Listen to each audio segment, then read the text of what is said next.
Hello students, my self Saima Khan. I am a master of science. इस video में science के 15th chapter के question answers and कौन से क्वेश्चन कितने मार्क्स के लिए एग्जाम में आते हैं वो भी मिल जाएगा, जिसके आप सबको ज़रूरत होती है, राइट। स्टार्ट करते हैं क्वेश्चन नंबर 1 से। क्वेश्चन नंबर 1 का आंसर देखो, growth of pollen tube towards the ovule. ये केमिकल की वजह से, प्लांट्स में केमिकल की वजह से होता है, इसलिए इसका आंसर आएगा कीमोट्रोपिक। मैंने सेम कलर दिया है, वो वही आंसर से, ठीक है। Yellow colour is for and growth of shoot system. Shoot system जो सॉइल के ऊपर वाला पार्ट होता है प्लांट का, लाइट की तरफ उसका मूवमेंट होता है, that is why it is called as phototropic movement. Growth of root system, root gravity की वजह से उसका मूवमेंट होता है, hence it is called as gravitropic movement.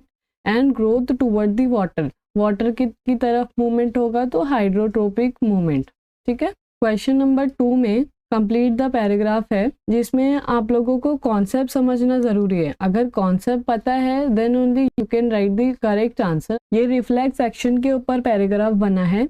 Reflex action क्या है, अगर आपको वो समझना है तो मेरे वीडियोस की लिंक मैं डिस्क्रिप्शन में दे दूंगी, आप वहां से देख सकते हो। क्वेश्चन नंबर 3, तो सबसे फर्स्ट है रूट प्रेशर। रूट प्रेशर का ये आंसर है। के बाद ट्रांसपिरेशन का आंसर। शॉर्ट नोट 3 मार्क्स के लिए आता है एग्जाम में। नर्व सेल, ह्यूमन ब्रेन, ये थोड़ा सा बड़ा आंसर है क्योंकि हमें पूरा ब्रेन जो है तो एक्सप्लेन करना है। इस टॉपिक पर मेरा वीडियो अवेलेबल है, आप डिस्क्रिप्शन में जाकर वीडियो की लिंक देख सकते हो। एग्जाम में अगर आप भूल भी जाते हो, अगर आपको कॉन्सेप्ट याद है तो आप अपने ओन वर्ड में भी लिख सकते हो उन कीवर्ड्स को लेकर। के आगे का यहाँ पर एंड होता है सेरिब्रम, छोटा दिमाग, देन उसके बाद मेडुला ऑब्लोंगेटा एंड उसका फंक्शन। ब्रेन वाला टॉपिक बहुत ही इंटरेस्टिंग टॉपिक है, एक बार वीडियो को जरूर देखना, जिसकी लिंक वीडियो के डिस्क्रिप्शन में है। Reflex action. क्वेश्चन नंबर 4 है, ये कुछ एंडोक्राइन ग्लैंड्स दिए हुए हैं और इनके हमें नेम ऑफ हार्मोन एंड उनके फंक्शन लिखना है। तो सबसे फर्स्ट है pituitary gland.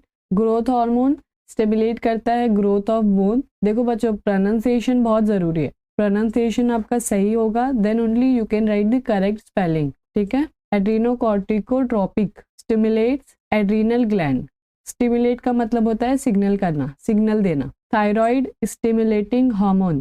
Prolactin stimulate milk production. Follicle stimulating hormone controls growth of gonad. Luteinising hormone menstrual cycle and ovulation. Oxytocin contracts uterus during parturition. Antidiuretic hormone, ये सारे pituitary के hormones थे। इसके बाद thyroid and adrenal gland. Thyroid में दो hormones होते हैं, थायरोक्सिन जो कि कंट्रोल करता है body growth and metabolic activities, then calcitonin controls calcium metabolism and calcium level in the blood. देखो कैल्शियम से ही बना है कैल्सीटोनिन, ठीक है। Calcitonin control calcium metabolism and calcium level in the blood. Calcium से ही बना है कैल्सीटोनिन। एड्रिनल में adrenaline and noradrenaline controls behaviour during crisis and emotional situations में ये हॉर्मोन्स जो है तो कंट्रोल करते हैं बॉडी को। They also stimulate the heart and its conducting tissues and metabolic process. Third one is corticosteroid. Maintains balance of sodium and calcium and stimulate metabolism. Adrenal gland kidney के ऊपर होता है, ट्राइंगुलर शेप का। इसके बाद thymus से बनता है थाइमोसिन। देखो थाइमस से ही बना है थाइमोसिन, जो कि कंट्रोल करता है, controls the cell which give rise to immunity. ये इम्यूनिटी पर काम करता है, ठीक है। इसके बाद है टेस्टिस से बना hormone testosterone. Then ovary, first is oestrogen, second is progesterone. Human endocrine glands में आपको ये डायग्राम बनाना है जिसमें सारे एंडोक्राइन ग्लैंड्स आते हैं। ह्यूमन ब्रेन में ये डायग्राम, जिसमें सेरिब्रम, आपको सेरिब्रम को दिखाना है, छोटा दिमाग cerebellum, then medulla oblongata, spinal cord और ये स्मॉल पार्ट पॉन्स। नेफ्रॉन में आपको सिर्फ ये डायग्राम बनाना है, जिसमें आप लेबलिंग ध्यान से करो। Complex structure glomerulus, Bowman's capsule, proximal convoluted tubule, distal convoluted tubule, loop of Henle, collecting duct and ureter. Nerve cell, nerve cell में लेबलिंग, सबसे सेंटर में न्यूक्लियस, न्यूक्लियस के बाद सेल की बॉडी, सेल बॉडी और ये जो ब्रांचेस लाइक स्ट्रक्चर है this is called as dendrites, dendrites के बाद एक्सॉन, एक्सॉन श्वांस cell, myelin sheath, node of Ranvier, axon terminal. Excretory system में kidney, kidney and then ureter, urinary bladder and urethra. इसका पूरा डायग्राम आपको अच्छे से बनाना है।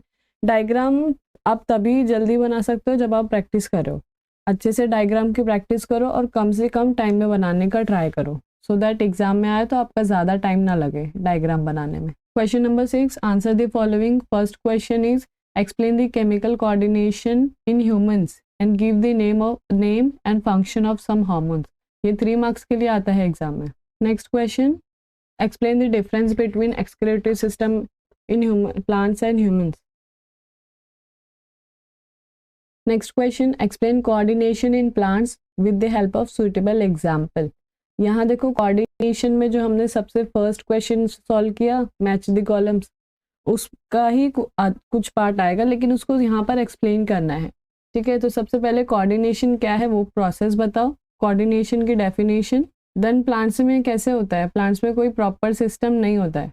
प्लांट्स में कोऑर्डिनेशन मूवमेंट्स की वजह से होता है जो कि एक्सटर्नल एनवायरनमेंट से उसको स्टिमुलस मिलता है, मतलब सिग्नल मिलता है। ऐसे ही और प्लांट का ऐसा मूवमेंट जो कि एक्सटर्नल स्टिमुलस की वजह से प्लांट की ग्रोथ होती है, तो उस मूवमेंट को बोलेंगे ट्रॉपिक मूवमेंट। ठीक है, स्टिमुलस मतलब सिग्नल, जैसे कि जैसे है वो सनलाइट की तरफ डायरेक्शन में ही ग्रो होता है, तो इस मूवमेंट को बोलेंगे फोटोट्रोपिक मूवमेंट। ये क्वेश्चन 5 मार्क्स के लिए आता है, आंसर बड़ा होगा। ग्रेविट्रोपिक मूवमेंट एंड हाइड्रोट्रोपिक मूवमेंट, तो बस एक्सप्लेन करना है कि ये क्या होता है, मूवमेंट किसकी वजह से होता है। ये इसका फुल आंसर यहाँ पर एंड होता है। 7th question, explain in your own words with suitable example what is mean by coordination. Coordination का क्या मतलब होता है, वो सेम जो डेफिनेशन आपने ऊपर के क्वेश्चन में लिखी थी आंसर में, ऊपर के आंसर में जो डेफिनेशन लिखा है वही डेफिनेशन यहाँ पर भी डाल दो। ये इसका फुल आंसर है, 3 मार्क्स के लिए आता है ये एग्जाम में। Next question, how does excretion occur in human being. अच्छा टॉपिक है, ये 5 मार्क्स के लिए आता है जिसमें आपको पूरा एक्सक्रीशन प्रोसेस एक्सप्लेन करना है।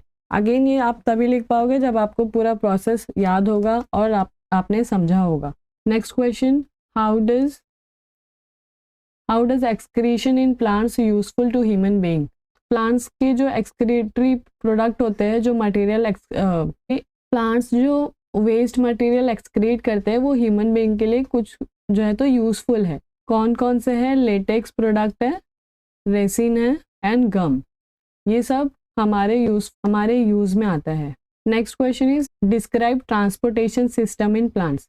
ये भी 3 मार्क्स के लिए आता है लेकिन इसमें आपको पेशेंट को डिस्क्राइब करने बोला है, तो आपको पूरा एक्सप्लेन करना है। ठीक है, ट्रांसपोर्टेशन ये उसका फुल आंसर है और यहाँ पे सारे क्वेश्चन आंसर्स खत्म होते हैं। All the best for your exams. अगर ये वीडियो आपके लिए यूजफुल रहा है तो please do like the button.